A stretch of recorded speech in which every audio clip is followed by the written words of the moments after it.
These two collectible minifigures are hands down my favorite medieval minifigures to ever come out. The Ravens have a super unique and beautiful color scheme that really just hasn't been matched since in any other castle faction. And the Orcs, on the other hand, have such a menacing but still goofy look to them that I have loved ever since they first came out back in the early 2000s. So today we'll be building both of these fantastic factions a castle to call home. Both castles will be based off of the drawings that I made for them in this map.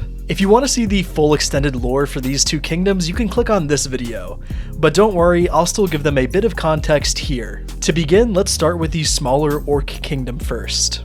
The Orcs of my medieval world are nomadic merchants that live in a seemingly endless desert. Most travel across the desert as they please, but the wealthier Orcs live in their one and only city sat along the northern coast. It allows for them to trade with the kingdoms of men in the north. This trading hub of a city has made the Orcs exceedingly wealthy, but the more traditional nomadic Orcs see it as a looming threat to their way of life.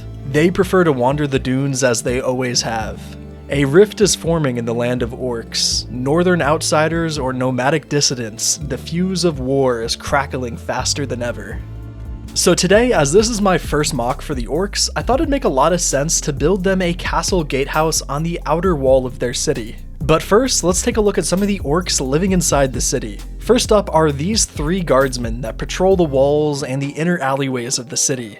The commander wears heavy armor and carries a steel sword, courtesy of the merchant prince, who no doubt acquired the armor and sword from his friends from the north. The merchant prince is the one who rules over the city, carefully selected by the other wealthy Orcs to lead them. Along with the merchant prince, we have one of the many mariners that sail up and down the northern continent to trade, making bank off of the lords and ladies that love the fruits and spices of the south. My idea for the minifigures inside of the city is to have them almost be a blend of classic northern knights like the Black Falcons, and then have them still also keep their Orc roots, while the nomadic Orcs outside of the city have the more standard look of the original CMF minifigure. I really like this distinction a lot because it just helps show a visual difference in the splitting of Orc society. Okay, so for the actual build itself, I know I want to go for a rounded shape for the castle. This is also shown in the map, so I'm trying to stay true to that. That also means that we're going to be making it out of sandstone. So colors like tan and dark tan are great for that. Thankfully, I have the perfect set to destroy for those parts. Back in 2022, I regretfully bought the Boba Fett's Palace set.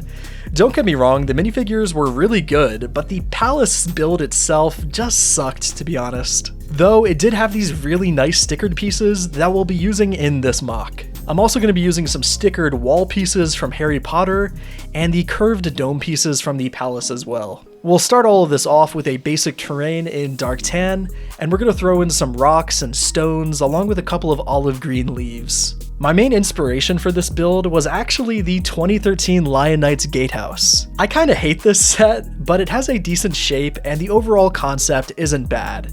It just doesn't look the best. So for our Orc version, I'm going to build it up with those previously mentioned stickered parts and a couple of tan masonry bricks as well. Once the first floor is done, I'll add in the dome pieces from Boba's palace, and then we can work on the second floor and the roof. The second floor is going to have a curve inwards just to give it a better shape, and we'll also add in more harsh angles to contrast with the smooth curves underneath. Once that's all in place, I'll add in this small balcony for the Orc commander to watch from.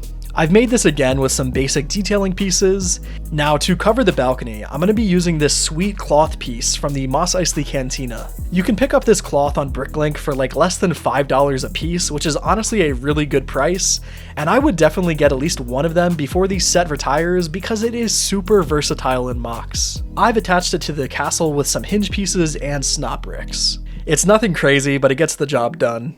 Anyways, our last details on the outside will be some curved dark tan plates with some domes and spires peering out of the top. I really love how this turned out looking, and I even considered adding this custom flag by bluedragonbricks, but I'm not quite sure it fits the vibe of this build. Let me know in the comments if you prefer it with or without the flag, I'm really curious. As for the interior of this build, I'm keeping it pretty basic for the time being, but I have included a small stash of weapons and some valuables that the guardsmen are protecting. Now it's time to introduce you to the Raven Knights. The Ravens originally lived in the far north as fishermen and farmers, but when the Black Falcons came to power, they forced out every other northern clan until they were the last ones standing. In exile, the Raven clan would work as mercenaries until they could afford to head south and build themselves a new home.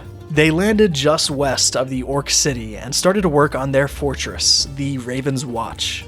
So before we start building the Raven's Watch fortress, let's take a quick look at the minifigures that will be manning it. First up is the head builder of the castle, who I've given a hammer and an alternate helmet for when he goes into battle. The printed Viking helmet actually comes from cultbricks and has some beautiful gold printed runes on it. Next, we've got a heavy and light crossbowmen, both with capes to match the Raven colors. Speaking of these guys, I think the legs from the upcoming Witch CMF will go really nicely with them. Okay, and then finally we have some regular Raven Knights with different helmets and accessories. So now that we've got the castle's garrison ready, let's get started on the build. Again, my idea is to match what I've already drawn on the map, so we're going to be going for a big castle watchtower with a Tudor-style building attached at the side. Our first section will be the bottom floor of the tower. I've built it in the same greebling style as previous videos, mostly masonry bricks, snot bricks, and of course the ingot pieces. This is just a nice combination of detailing pieces that I personally really like the look of. To all of this, I'm going to add a door with a printed lock piece, and we'll also add in this small wooden overhang to shade the entrance to the tower. It also helps break up the monotone gray color of the castle, which I think works really nicely. And the last thing that we'll be adding to the first floor is a Raven banner that I've made from a shield and some dark red and bright light orange tiles. Again, this just adds in more color and it really pops against the castle wall. Okay, so now let's build the second floor of the tower. We're going to start off by adding in the main bulk of the tower.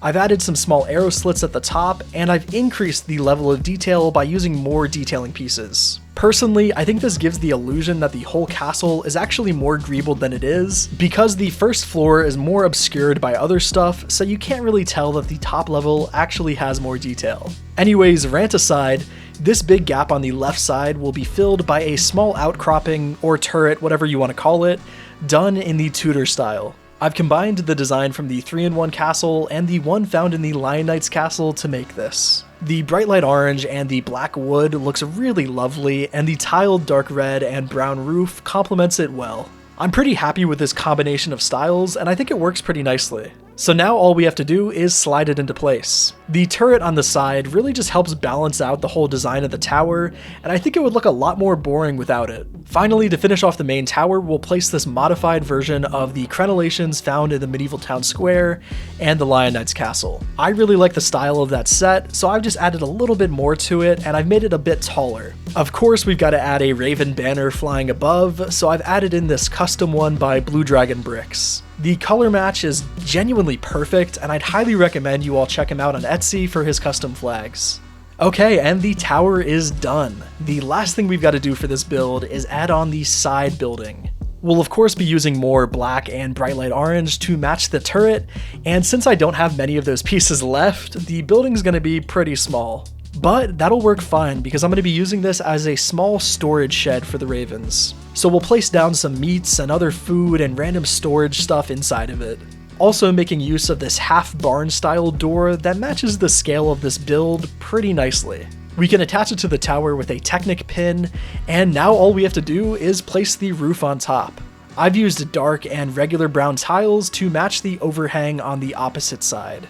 If you're curious about how I made this roof, it's pretty similar to the one found in the Viking Village set if you're wanting to make one like this yourself. And now the tower is completely done. This, in my opinion, is by far the best mock I've made. It isn't complicated by any means, but it really just goes to show that learning techniques as you go and eventually expanding on them and perfecting them is really just the best way to improve as a builder. I've still got a lot to learn when it comes to mock building and cleaning up my builds in general, but I am genuinely really proud of how this one turned out. What I guess I'm trying to say here is if you have an idea for a mock, or anything really, just give it a go and see what you can come up with.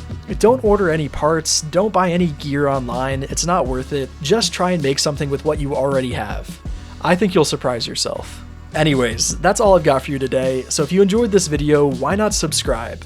I've got a ton more really fun video ideas on the way, so stay tuned for that. And as always, thank you so much for watching.